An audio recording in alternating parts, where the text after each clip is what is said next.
دوستان، درود بر شما. کتاب معجزه شکرگزاری اثر راندا برن، روز 5، ثروت پاداش شکرگزاری. اگر در زندگی شما کمبود پول وجود دارد، دقت کنید که نگرانی و حسادت، رشک و ناامیدی، دلسردی، شک و ترس درباره پول هیچگاه برای شما پول بیشتر نمی آورد، زیرا این احساسات از کمبود حس قدرشناسی برای پول ناشی می شود که اکنون دارید. شکایت کردن راجع به پول، بحث کردن درباره پول، سرخورده شدن در ارتباط با پول، نق زدن درباره قیمت چیزی، همه نشانه عدم شکرگزاری است. بنابراین وضعیت پولی در زندگی شما نه تنها بهتر نخواهد شد، بلکه بدتر هم می شود. مهم نیست شرایط فعلی شما چگونه باشد. اگر مدام به این فکر کنید که پول کافی ندارید، در واقع نشان می دهید نسبت به پولی که همین حالا دارید قدردان نیستید. بهتر است تمرکز ذهنیتان را از کمبودها بردارید و ذهن خود را از این نگرانی ها رها کنید و از حس گیر افتادن در این شرایط بیرون بیایید. به جای اینکه بگویید من پول ندارم، بگویید من بابت همین مقدار پول یا امکاناتی که دارم سپاسگزارم. همین تغییر نگاه باعث می شود ذهن و انرژی شما دگرگون شود و زمینه ورود پول بیشتری فراهم گردد. قدردانی از داشته‌های کوچک نقطه آغاز تغییر است.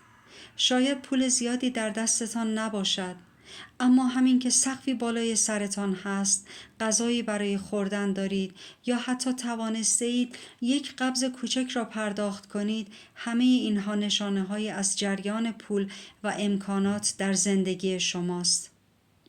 وقتی با دل خوش و سپاسگزار باشید، پول و داراییتان به شکل خارق‌العاده‌ای افزایش خواهد یافت. شکرگزاری آن هم زمانی که پول کمی دارید برای برخی افراد احساس چالش برانگیزی است. ولی هنگامی که متوجه شوید تا زمانی که شکرگزار نباشید هیچ تغییری پدید نمی آید، به شکرگزار بودن متقاعد خواهید شد. چند لحظه بنشینید و به دوران کودکی خود بیاندیشید. در آن دوران شما پولی نداشتید. هر چیزی رو که به یاد می آورید پول آن برای شما پرداخت شده بود. با تمام وجودتان احساس شکرگزاری کنید. کلمه سپاسگزارم را بر زبان بیاورید. آیا همیشه غذای کافی برای خوردن داشتید؟ هر روز چگونه به مدرسه می رفتید؟ کتاب‌های مدرسه را داشتید؟ تغذیه مناسب داشتید؟ آیا در دوران کودکی به تعطیلات می رفتید؟ جذابترین هدیه تولد که در دوران کودکی گرفتید چه چیزی بود؟ آیا وقتی که به سرعت در حال رشد بودید، در تمام مراحل رشد لباس مناسب داشتید؟ آیا به هنگام بیماری به دکتر می رفتید و می توانستید داروهاتان را تهیه کنید؟ آیا با ماشین به مسافرت می رفتید؟ آیا تلویزیون تماشا می کردید؟ می توانستید تلفن بزنید؟ تمام این لوازم مستلزم صرف هزینه است و شما بسیاری از آنها را داشتید بی آنکه پولی بپردازید. وقتی به خاطرات کودکی یا نوجوانیتان مراجعه می کنید، در می یابید که چه لوازم و امکانات گران قیمتی داشتید. برای هر مورد از این امکانات با تمام وجود شاکر باشید، چرا که وقتی خالصانه نسبت به داشته‌هاتان در گذشته احساس شکر دارید، پول و دارایی شما به صورت معجزه‌آسا افزایش می یابد. این افزایش با قانون جهانی تضمین شده است. در ادامه تمرین یک قبض یا یک صورت حساب کم مبلغ را بردارید و بر روی آن یک یادداشت بگذارید.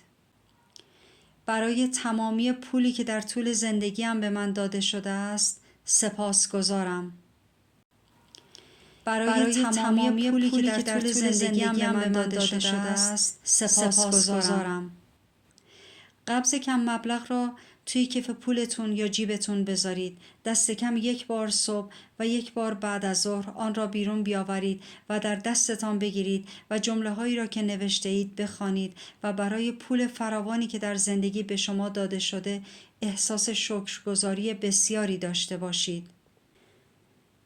هرچقدر این حس شما خالصانه تر باشه، تغییرات معجزه‌آسا در مسائل پولی زندگی شما با شتاب بیشتری به وقوع می‌پیوندد.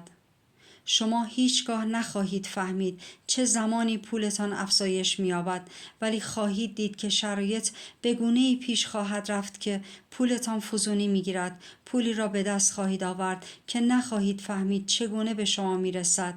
به صورت غیر منتظره چکی به دست شما می‌رسد. تخفیف شامل حالتان می‌شود. لوازمی به دستتان می‌رسد که باید برایشان پول می‌پرداختید. بعد از امروز قبض یا صورت حسابتان را در محلی بگذارید که هر روز آن را ببینید و برای پول فراوانی که به شما داده شده سپاسگزار باشید. هیچگاه فراموش نکنید هرچقدر بیشتر به قبضتان نگاه کنید و برای پول زیادی که به شما داده شده سپاسگزار باشید، معجزه بیشتری در زندگیتان پدیدار خواهد شد. فراوانی شکر نسبت به پول فراوانی را برای شما به ارمغان می آورد. اگر شما در موقعیتی قرار می گیرید که می خواهید نسبت به چیزی که به پول مربوط است اعتراض کنید، چه اعتراض زبانی باشد یا اعتراض فکری، آنگاه از خودتان بپرسید آیا می خواهم و آمادگی آن را دارم که هزینه این اعتراض را هم بپردازم؟ چرا که همین یک اعتراض جریان پولی را کند یا متوقف می کند.